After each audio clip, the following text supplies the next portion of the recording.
አረብ ሀገር ያላችሁ እህቶቼ እግዚአብሔር ከዘመድ ቤት ይጠብቃችሁ። ከዘመድ ቤት ጥገኝነት፣ ከአክስት ቤት ጥገኝነት ፈጣሪ ይጠብቃችሁ። ማለት ሁሉም ሰው አንድ ነው ማለት አይደለም። ብዙ ጥሩዎች አሉ፣ ብዙ ጥሩ ዘመዶች አሉ፣ ጥሩ አክስቶች አሉ። በዛኑ ልክ ደግሞ ውድቀታችን የሚፈልጉ ብዙ ዘመዶች አሉና አረብ ሀገር ከተሰቃዩት በላይ ካለቀስኩት በላይ በዘመዶቼ ቤት ነው ያለቀስኩት። በዘመዶቼ ቤት ነው አንገት የደፋሁት። እኔ በዚህ እድሜ የትና የት መድረስ የምችል ልጅ ነበርኩኝ፣ ግን ጥሩ ዘመዶች ጥሩ ቤተሰብ አጠገቤ ስላልነበሩ ሁሌ እንዳለቀስኩ ነበር። አቤል በጣም ነው የማመሰግነው ጊዜህን መስዋዕት ስላረክልኝ፣ እኔን ለማበረታታት ከጎኔ ለመቆም ዝግጁ ስለሆንክ ወንድሜ በጣም ነው የማመሰግነው። እናንተ ላይ ምንም ይቀንስና ምንም የሚጎል ነገር የለም። ሰብስክራይብ በማድረግ ማሪናን ግን ትልቅ ቦታ ሊያደርሳት ይችላል። 5 ዓመት ሰው ሀገር ለፍታ ደክማ ነው የመጣችው። ያው እንደምታዩት ምንም የያዘችው ነገር የለም። በቤተሰብ ተጎድታለች እና እኛ አለንላት። ከዚህ በኋላ እናንተም አላችሁላት። ሰብስክራይብ በማድረግ ጥሩ ኮሜንት በመጻፍ በርቺ እያላችኋት እሷን በመደገፍ አሪፍ ቦታ እንድናደርሳት እፈልጋለሁ ማለት ነው። ቤተሰቦቼ አብርሽና ሄርሜላ እኔን ጥሩ ቦታ ለማድረስ የጣሩ ሰዎች ነበሩ። እኔን እንግዲህ እያበረታቱኝ እኔን ጥሩ ቦታ ለማድረስ በሚጥሩበት ሰዓት ላይ ግን በሁለቱ መካከል የተፈጠረ ግጭት አለ። ሰላም ውድና የተከበራችሁ እኛ ቤተሰቦች እንዴት ናችሁ? እኔ ያለው እግዚአብሔር ይመስገን። እናንተ እንዴት ናችሁ? ያላችሁበት ሰላም ጤና ብዝት ይበልላችሁ። እንግዲህ ከብዙ ቆይታ በኋላ ተመልሼ መጥቻለሁ።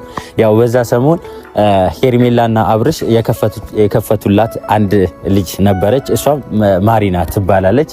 ማሪና ደግሞ ያው ብዙ ነገር ስለሷ ብዙ ነገር ብለዋቸዋል። ከአረብ ሀገር 5 ዓመት ቆይታ ብዙ ለፍታ ብዙ ደክማ የመጣች ልጅ ነች ማለት ነው። እና ስለሷ ትንሽ አወራቸዋለሁ፣ ምክንያቱም ከዚህ በፊት ተገናኝተን ስላወራን ማለት ነው። አብርሽና ሄርሜላ አግኝተዋት አውርተዋት ነበረ። ያው ከብዙ ችግር ከብዙ ነገሮች ምናምን እንዳለፈች እሷም ተናግራለች ማለት ነው። በጣም የምታሳዝን ነች። ያው ስለ ራሷ ማውራት ያቅታታል ብዙ ነገር ስላሳለፈች ማለት ነው። እና ቤተሰቦች ዛሬ ለምንድን ነው የመጣሁት? እቺ ልጅ መታገዝና የእናንተ ድጋፍ ያስፈልጋታል። የእናንተ ድጋፍ ያስፈልጋታል ስል በተለያዩ ነገሮች ምናምን ሳይሆን ሰብስክራይብ በማድረግ ብቻ። እናንተ ሰብስክራይብ ካደረጋችሁ ምንም አይጎልባችሁም። ሰብስክራይብ ማድረግ ብቻ ነው፣ ምክንያቱም ከምንም ነገር አይቀነስባችሁም። ለሷ ደግሞ ትልቅ ነገር ነው፣ ምክንያቱም ምን ላይ እንደምትደርስ አይታወቅም። ትልቅ ዩቲዩበር ሆና ሰውን ምትረዳ አሁን እኛ እንዳገዝናት እሷም ወደፊት ሰው ምታግዝ ልትሆን ትችላለች። እንደዚህ ከብዙ ነገር የመጡ ሰዎችና ብዙ ጉዳትን ያሳለፉ ሰዎችን ምትረዳ ሰው ልትሆን ትችላለች፣ አይታወቅም። ያው እኛ ዛሬ ነው የምናውቀው፣ ነገን ደግሞ ምን እንደሚፈጠር አናውቅም። እኛም የመጣንበት እናውቃለን። ያው አብርሽ ነው ከብዙ ነገር እዚህ ድረስ እንድንደርስ ያደረገን ማለት ነው። እና እኛም በአቅማችን እኔም በአቅሜ የተቻለኝን ነገር እያደረኩ ነው። እቺ ልጅ አሁን ከአረብ ሀገር 5 ዓመት ለፍታ ደክማ መታለች።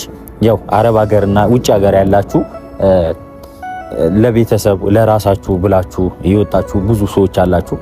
እንደፈለጋችሁት ህይወት እያኖራችሁ ያላችሁ ሰዎች አላችሁ። እና ደግሞ እሷም እንደዚህ 5 ዓመት ደክማ ብዙ ነገር አድርጋ ምንም የያዘችው ነገር የለም። እውነት እንደነገረችን ከሆነ ብዙ ለፍቻለሁ፣ ብዙ ደክም ያለው በአንዳንድ ቤተሰቦች ምክንያት እንደዚህ ሆኛለሁ ምናምን እያለች ብዙ ነገር ተናግራለች።